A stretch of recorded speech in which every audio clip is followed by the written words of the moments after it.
Our lives are laid out on a road of bumps, turns, struggles, and more.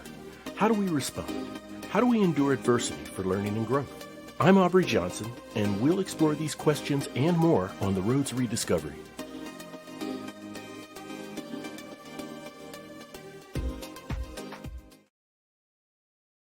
Hello, everyone, and welcome to another episode of the Road to Rediscovery. I'm your host, Aubrey Johnson.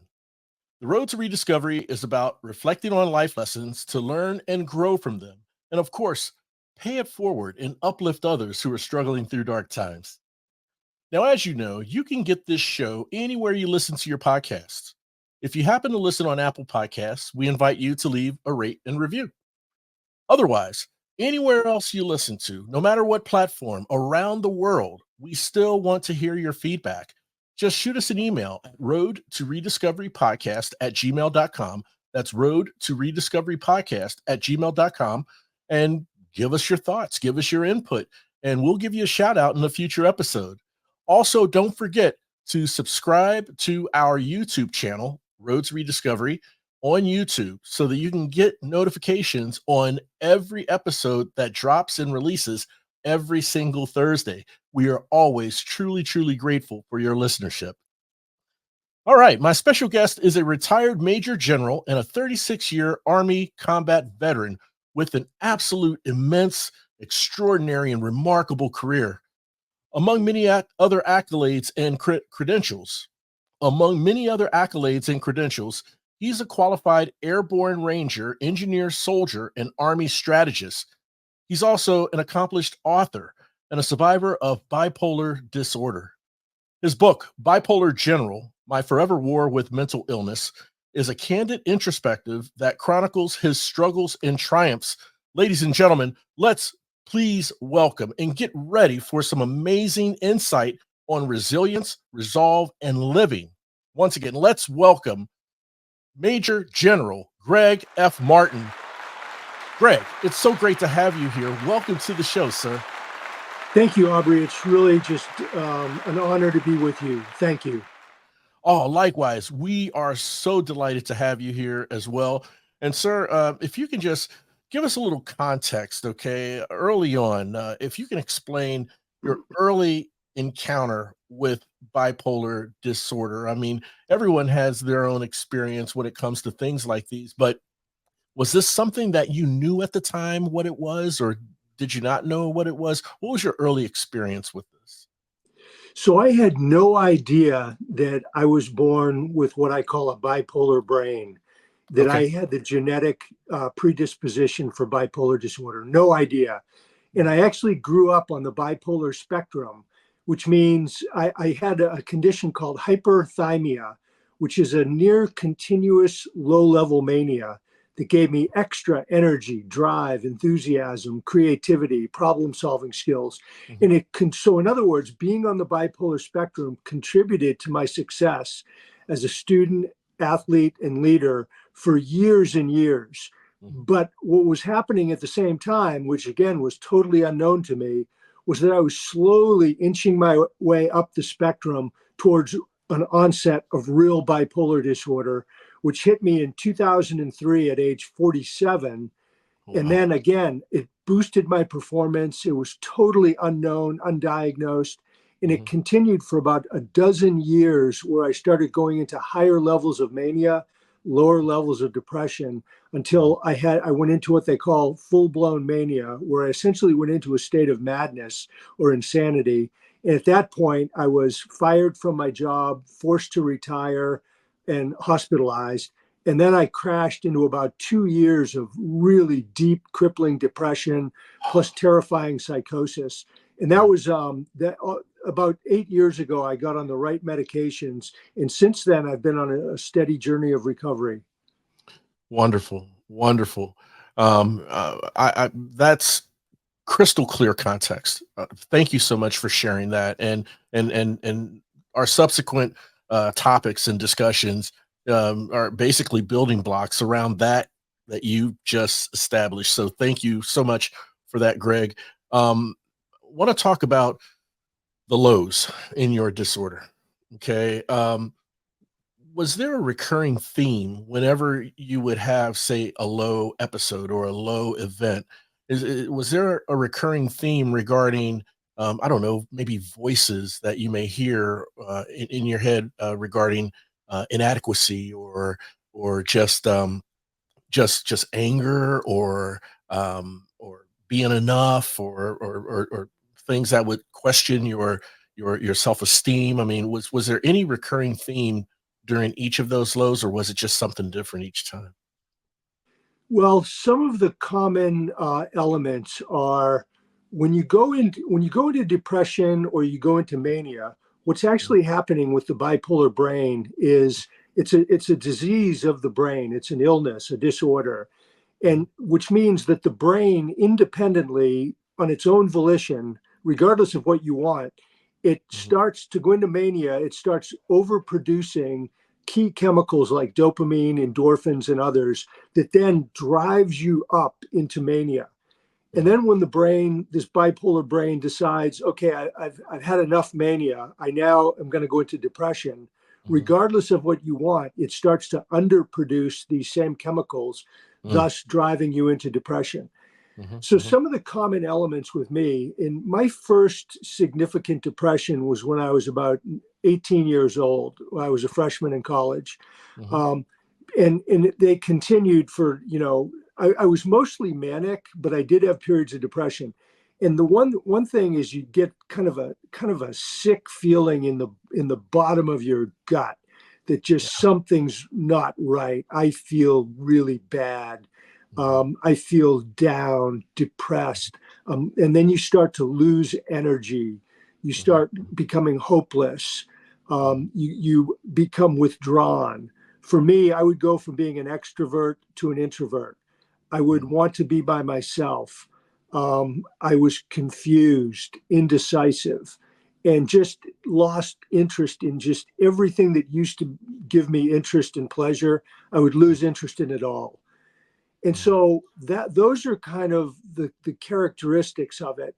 But over time, as I got older and I started going into depression, all those symptoms got stronger, mhm, more pronounced, deeper, mhm, to where when I was in my 40s and 50s, I mean, it was really a chore just to get out of bed, just to decide what I'm going to wear, yeah, what kind of food I'm going to eat. yeah, It became my mind, my brain literally became crippled, so that instead of being, really smart, PhD from MIT, I yeah, was just, I was terrible. I could hardly put a sentence together, which mhm, means my brain was essentially shutting down. mhm, mhm. I see. I see.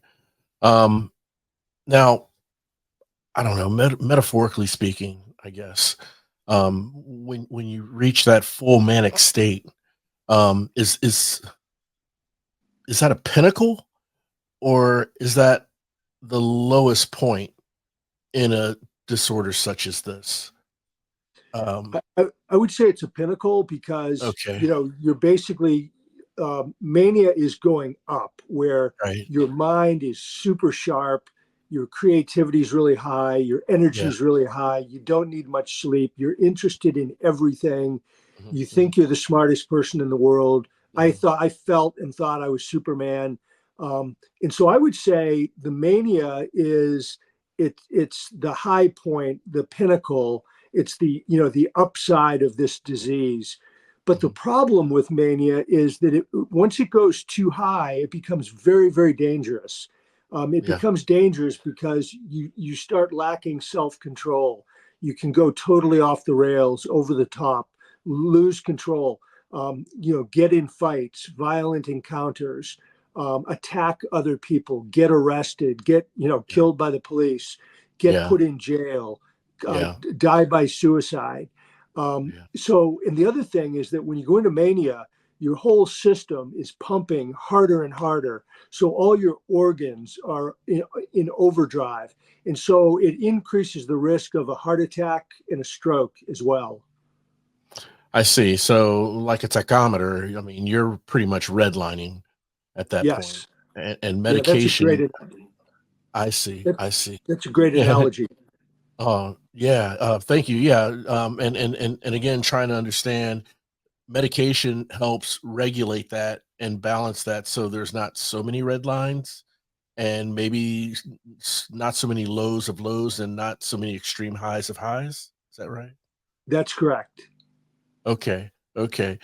Uh, Fantastic. So, um, want to ask you about stigma, Greg. Um, I believe, and I think it's common. I mean, a lot of people talk about this. There's already a stigma in general society, when it comes to someone who is bipolar. I'm saying clinically diagnosed bipolar because unfortunately there's some cases in society where people are so quick to judge and people are so quick to draw conclusions and assumptions without knowing full stories of other people and their struggles, their journeys, right? So, but when someone knows that someone is clinically diagnosed as bipolar, there's still some stigmas that unfortunately comes with that. Okay. My question to you, Greg, is were there any added stigmas, okay, when it came to someone diagnosed with bipolar who is highly ranked, decorated soldiers such as yourself? Yes. I think the fact that I was a very high-ranking officer with, tremendous success in my career, Mhm. once I started losing it and went into full-blown mania and was fired and all of that, I think there was an increased stigma sort of pointed at me because I had been so successful and because I was a general that probably a lower ranking person, a private or a sergeant or a young officer, they wouldn't have felt such a stigma. Right. But for me, because I was successful, that then when I essentially, failed because of my disorder, I think it really heightened the stigma and made it stronger. Understood. Understood. Yeah, and I can see that given your tenure, in in the military, um, there could be a stronger, more uh, added stigma to that. So, what was your recipe for recovery? What are some of the elements that allowed you to make that pivot, that turn? I know it wasn't instant. I know it wasn't overnight, and it's a process. But what are some of the elements that were played a significant role in your recovery? Yeah, that's a great question. If it's okay, I'm just going to touch a little more on stigma.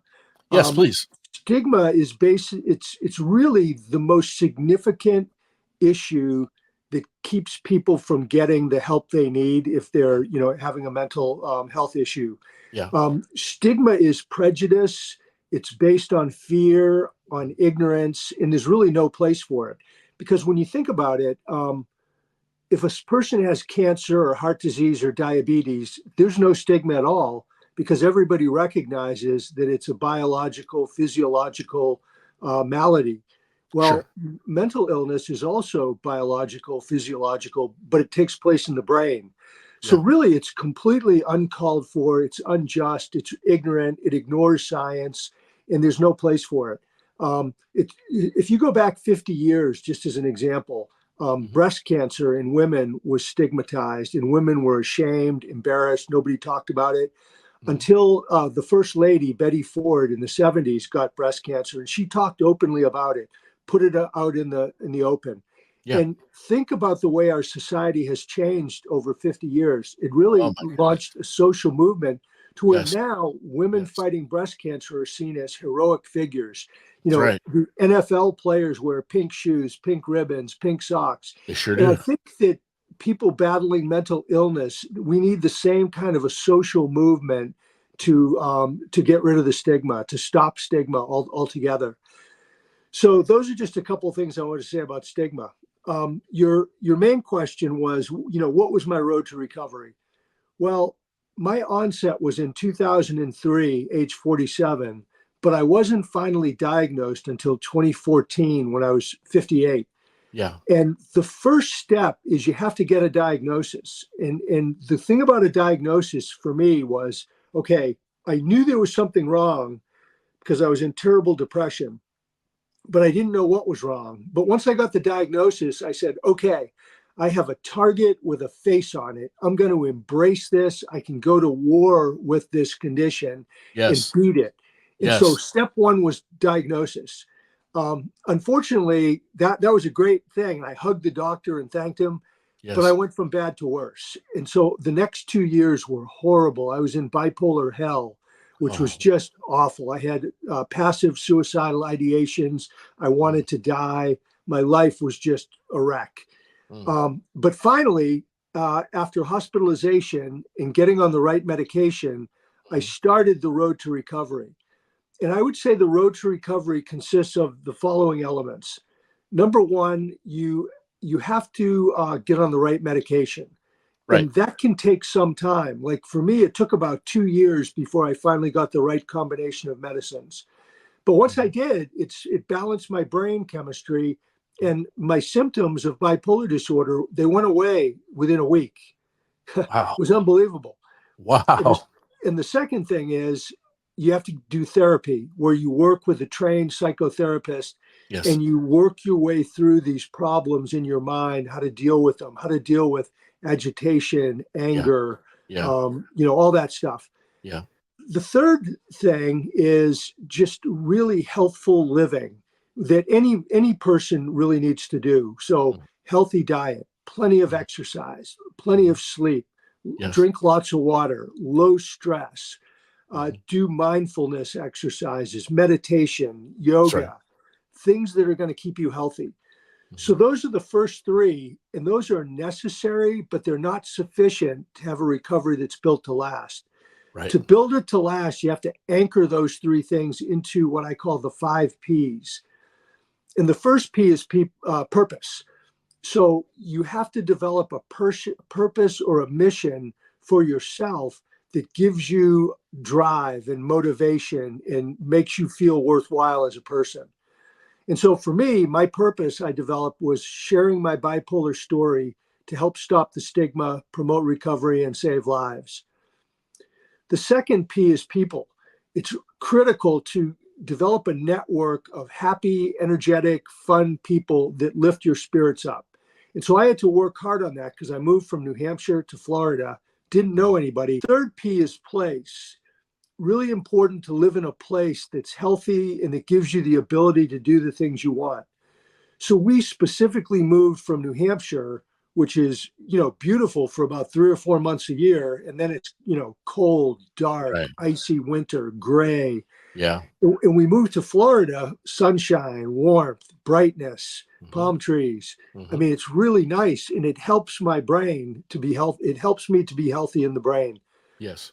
The fourth P is perseverance. You have to make up your mind that you want to get better and you're going to do whatever it takes to get healthy and to recover.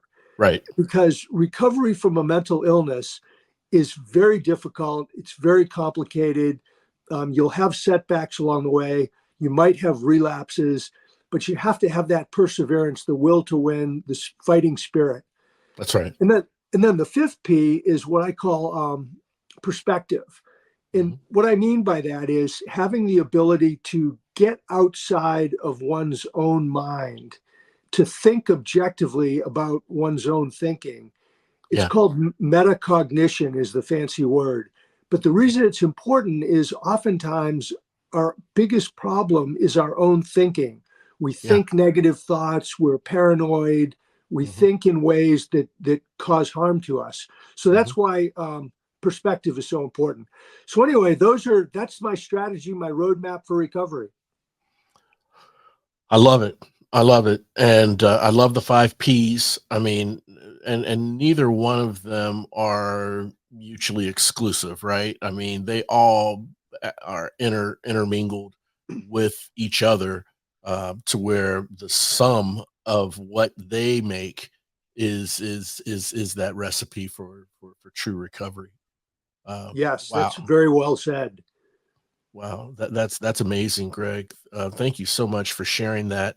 And I wanted to ask you about this, and I was thinking about when it comes to elements and things that can help us when it comes to transformation, right?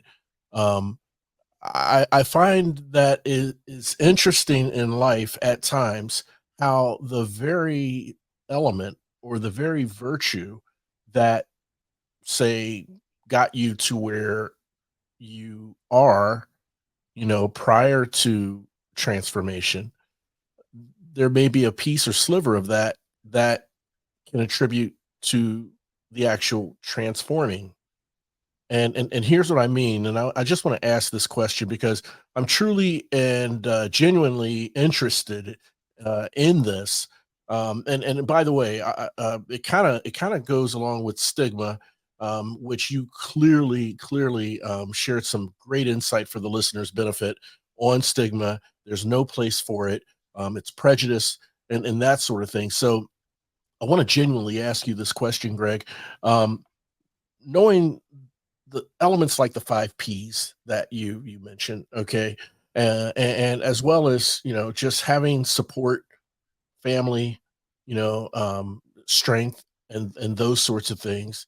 Also faith, having faith, plays all those things play a huge part in overcoming such a disorder as this. But in your experience personally, would it be fair to say that maybe some years or all your extensive years in the military training, developing the mental toughness that was required for just extenuating circumstances that you would face in the military, would that having and developing that mental toughness all those prior years, could that be an element that attributed or to some degree to your recovery? Absolutely, yes. That's a Aubrey. That's a great point. I mean, years. West Point, Army Ranger School, tough training, demanding stuff. Um, you know, being food deprived, sleep deprived. Being in combat, being in jobs where you had tremendous pressure to make life and death decisions Yes. while you're being shot at. All of that stuff, I think, contributes to perseverance, willpower, the fighting spirit. And those are all things, like I talked about in the 5 Fs, that are really necessary in order to have a recovery that is sustained and built to last. So the short answer is yes, absolutely. Oh, fantastic. That's wonderful. And thank you for sharing that because um, we talked about and you shared clearly, crystal clearly, how during some various manic episodes, okay, while they were manic, before you were diagnosed, before you knew what it actually was, they actually attribute it to your success in what your role required, right? So while it attributed to your success and it was also attributing to the condition that you had, um, when it came to the role it plays in your recovery, the mental toughness that was developed from those experiences it seemed to play a significant role in your transformation and recovery as well. And I just wanted to give you an opportunity to provide that context for the listeners and how that played a role. I truly appreciate that. Um, One other thing I wanted to touch on is, and I think you mentioned this in general society over the past 50 years, right? Um, uh, how mental health has been perceived by society, um, just and even breast cancer and how it was perceived. And then you talked about Betty Ford being the champion behind when it comes to um, drugs, medication, breast cancer, and then how we celebrate breast cancer as far as fighting for the awareness. And those who have it are heroes, and we support and stand behind them. And I too, just as you, Greg, truly believe there needs to be some sort of social revolution for people to take a collective stand to give that same sort of support and appreciation and admiration, almost at a heroic level, for those who are battling this type of bipolar disorder, you know. I suppose it's going to take some years. It's going to take some evolution. But we've seen in society, general civilian society, the evolution of how mental health is recognized and acknowledged and received. Okay. My question to you, Gregg, is, given the traditional demands of the military when it comes to toughness, strategic thinking, resolve, steadiness, and more, um, has there been an increase of acknowledging mental health in the military space throughout the years? What are your thoughts on that? Yes, definitely.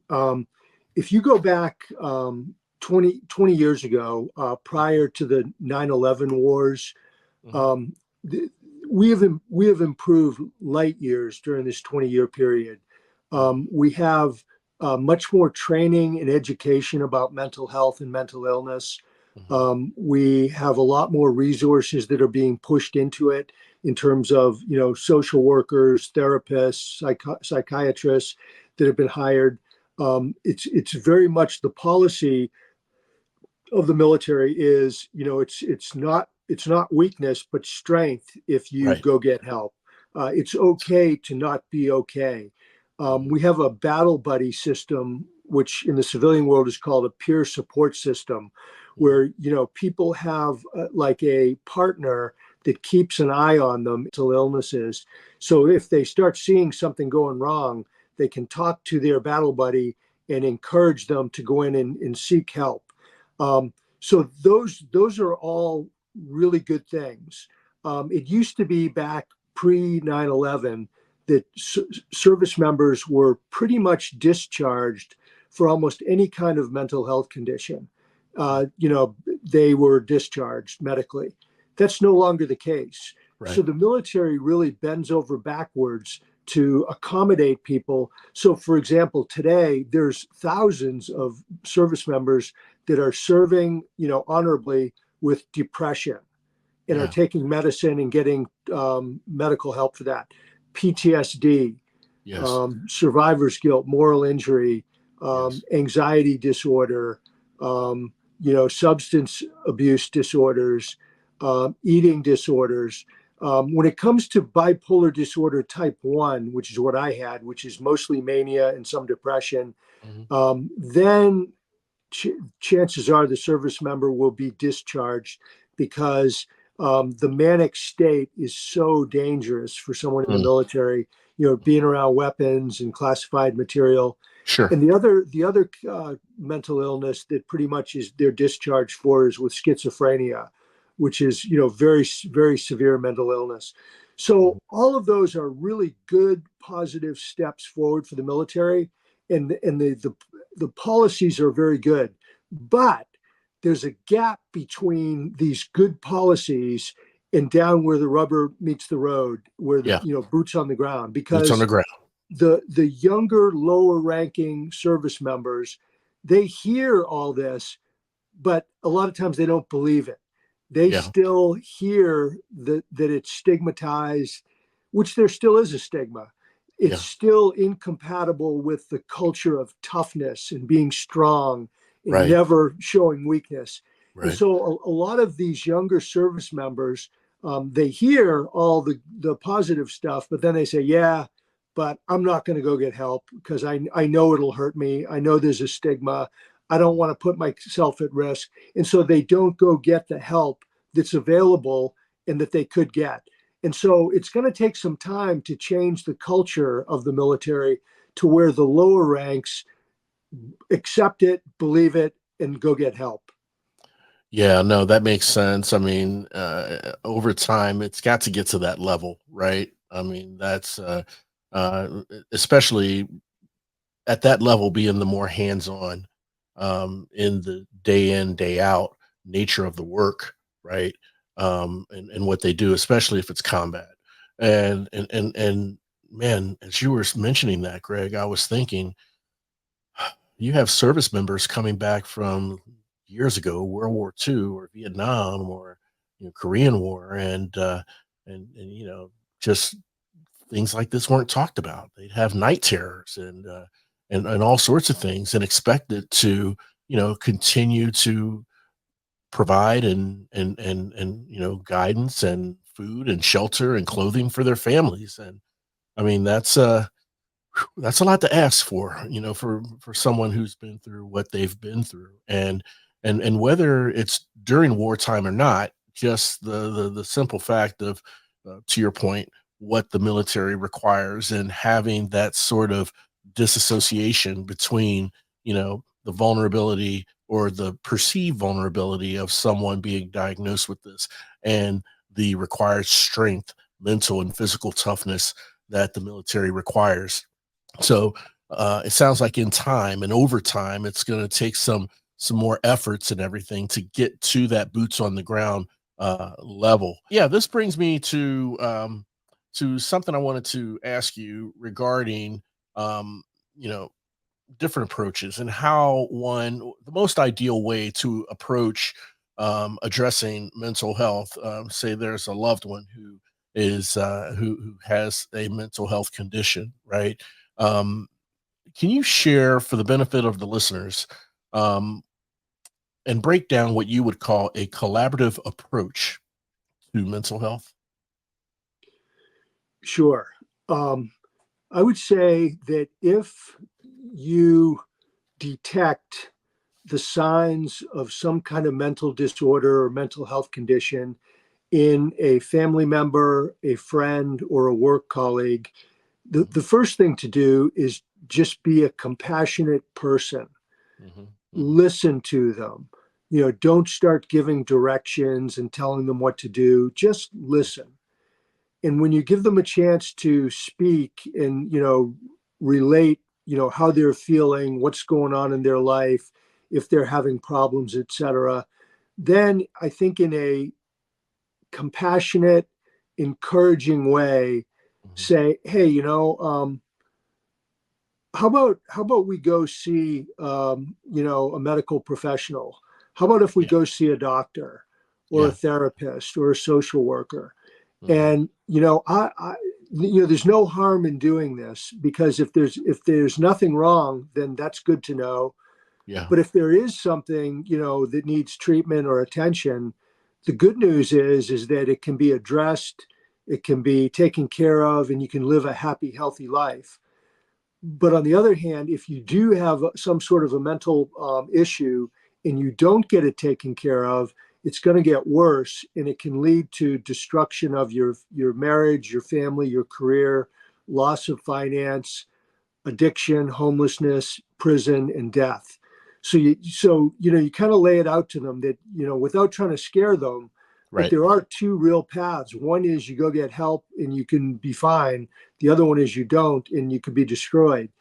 And then I would say the second thing is I would volunteer to go with them. I would say, hey, look, I'm encouraging you to go see the doctor, just so you don't feel alone.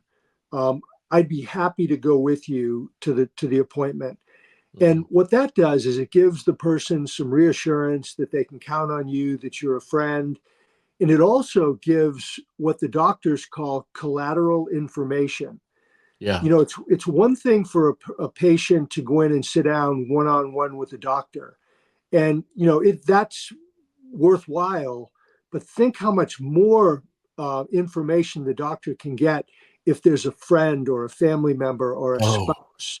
Oh They yeah. can get so Tremendous. much more information. Yes. And just like in my case, I had been evaluated 6 times over a period of years, and the Mm. doctors said, "You're fine. There's nothing wrong with you." And finally, on the seventh try, they got it right. And the key difference was that my wife provided information where she said, "Hey, Gregg is very depressed right now, but Yeah. before this, he was manic." And then the doctor said, "Aha, depression, mania, manic depression, bipolar disorder." And so Yeah. it was because of that information my wife provided that they were able to get the right diagnosis. So those are some of the things that I would say to try to get the person moving in the right direction. And then if they do get a diagnosis, then go back to what I talked about, my strategy. A friend or a family member can really, help be an encourager, a guide, a partner to help somebody get on the right path and stay on it. But yeah, it's important to be fully transparent, right, with the individual, letting them know not just the benefits that going to a medical professional would have, but also the ramifications and the consequences if they choose not to, Right. which is yeah, hugely important for sure. So uh, you kind of alluded to this in your explanation that you gave with this last question, Greg, but wanted to know if you had any more to add to this. Okay.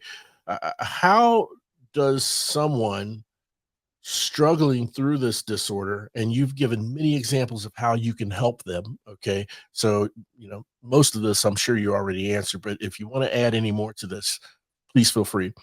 How does someone struggling through this disorder learn to live, to live their life without letting this define them, define who they are? Well, the first thing you have to do is when you get a diagnosis, accept it, embrace it, make a Yeah. decision that you're going to own it, that Lean you're into it. not going to be stigmatized, you're not going to Okay. be ashamed or embarrassed, because you wouldn't be ashamed if you had a broken leg or diabetes or a heart condition. You'd Right. embrace it and you'd try to get better and you'd work with the Yep. doctors. So I think number one is having this positive attitude, almost an aggressive spirit of, I'm not going to let this bring me down. Yeah. So that's number one. Then number two is realizing that the medical profession has very good success rates for dealing with mental illness. Like bipolar disorder is very treatable once they come down with the right diagnosis. I mean, there's Right. medications, there's therapy, there's healthy living, there's the 5 Ps. Yeah. So it's deciding, I want to get better. I want to live a healthy life for myself, for my spouse, for my family, my friends, my career. I am determined that I'm going to recover and get better. And then I'm going to manage this thing because it's a chronic disease. So it never goes away. Like, I'm going to have bipolar disorder till the day I die. Like Right. right now, it's kind of like a caged lion in the back of my brain. I've got Yeah. it under control. It's not bothering me, but I have to manage it every day with medications, et cetera. And I think it's, that commitment to living a healthy, happy, purposeful life is critical to recovering and staying well. Yeah, it sure does. And it's almost like you read my mind going into this final question. It kind of reminded me of and I'm speaking to this from experience with my father who served, and he was an alcoholic, and so he went to military rehabilitation for that and was clean the rest of his life. So that was in his late 30s, and for the next 35 years he was clean. But he always said, you're always an alcoholic. you know Even though you're clean, you're sober, you're going through it one day at a time. It could be 20, 30, 40, 50 years, you're still an alcoholic. That was his perspective. So I wanted to ask you, and it sounds like the answer is yes, but now that you are a bipolar disorder survivor, do you still feel, as your book says, that you are at a forever war with the condition? Yes, I am in a forever war. So, I was born with the bipolar genes. They were latent for many years. They gave Mhm. me a tremendous advantage and contributed to my success for many, many Right. years until they went too high and then it brought me down, nearly destroyed me. Um, but yeah, till the day I die, I have to, just like you said with your dad, realizing that he was an alcoholic and that he had to keep his guard up, that Yeah. you could be sober for 30, 40 years and then this disease clicks, and then the next thing you know, you take a drink, and then you go back, and you're back in trouble. Yeah. So I've got to manage this condition in my brain, doing the things that I laid out in my strategy, and it's every day. The structured, balanced life, in partnership with my wife and family, so they know what's going on. My friends, I tell in Cocoa Beach, Florida, I tell all my friends, hey, I live with bipolar disorder. Here are the symptoms of mania and depression. If you see me displaying any of these, please talk to me, talk to my wife, because it could be dangerous. And so I think just acknowledgement and acceptance that the disease is not going to go away. It could come roaring back, but the key to keeping it at bay is yourself. Like, I am the key to my own health. Yeah. And realizing that I'm in a war that's never going to go away Right. is critical. I can't let my guard down even for a day. Yeah, as you were mentioning that, Greg, it seems like you have introduced another element, another virtue to as an attributor to your success of being a survivor of this, and that is your absolute tremendous level and sense of accountability. Um, Actually telling people, "Hey, I am living with bipolar disorder. I manage it, and here are the symptoms of manic. Here are symptoms of depressive." And letting them know, um, if you see me in any of these symptoms, I mean, that's a tremendous amount of accountability that you're placing on yourself, and care and compassion that you're placing with people, especially in the safe space where you can share that information. So it's truly commendable and inspiring that you share that with us, Greg. I'd like to ask you, how can the listeners connect with you, learn more about your great work, get a copy of your book, and follow you? Yeah, thank you. Thanks for asking that. I would say not only am I a bipolar survivor, but I'm a bipolar thriver. I've really learned to thrive with the disease.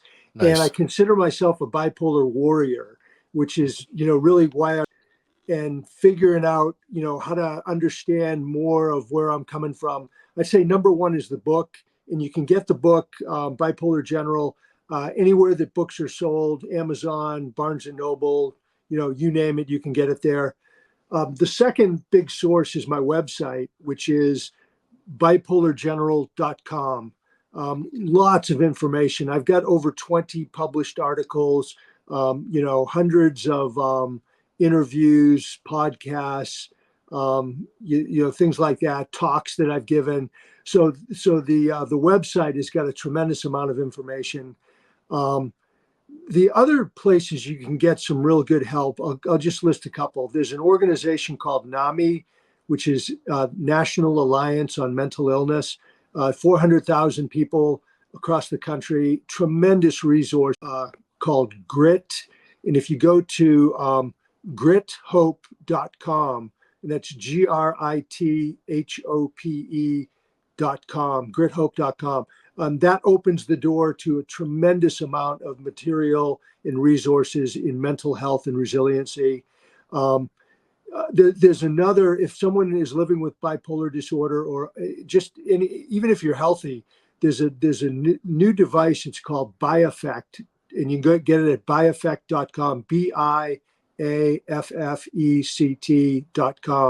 It's basically, it's a Fitbit for the brain. So it's an app that goes on your smartphone, and it tracks sleep and brain patterns. And it's really just like you would wear a Fitbit for your physical health. This is a Fitbit for the brain. Really cool. It's put out by the University of Illinois. So those are just a few resources that I would mention to people to take a look at. Okay, fantastic. We're definitely going to make sure that we have those links to each of those sites um, in the episode show notes so they can click on those resources, learn more about those resources, connect and learn more about you and your journey while listening to this wonderful conversation. Major General Gregg F. Martin, sir, I truly, truly appreciate your time on the show, your insights. I appreciate your service to this country. And I want to just thank you again for coming on and sharing some great insights for the listeners and raising that call to action that the stigma needs to be removed. There's no place for it.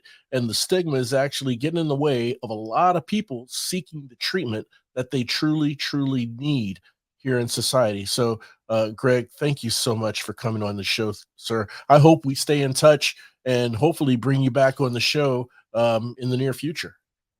Hey, thanks, Aubrey. This was fantastic. It was a great honor and a privilege to be on with you. Really enjoyed it. And to all your listeners, thanks for your interest and your support in mental health. Oh, 100%. Thank you, sir. And I want to thank all of you for tuning in and listening. And hey, look, in our daily struggles and adversities, we may feel like this at times, like we're alone. But the truth of the matter is we're never alone, and hope is always just around the corner. I humbly ask that you please share this show with someone you know, someone you love who needs motivation, inspiration, and support. We're all roadies on this journey of life, and it sure feels good having you on the road with me. Thanks again for listening. We'll chat again soon. We really hope you enjoyed this episode of The Road to Rediscovery. We'd love to hear from you. Shoot us an email at roadtorediscoverypodcast@gmail.com and leave us any questions or comments you may have.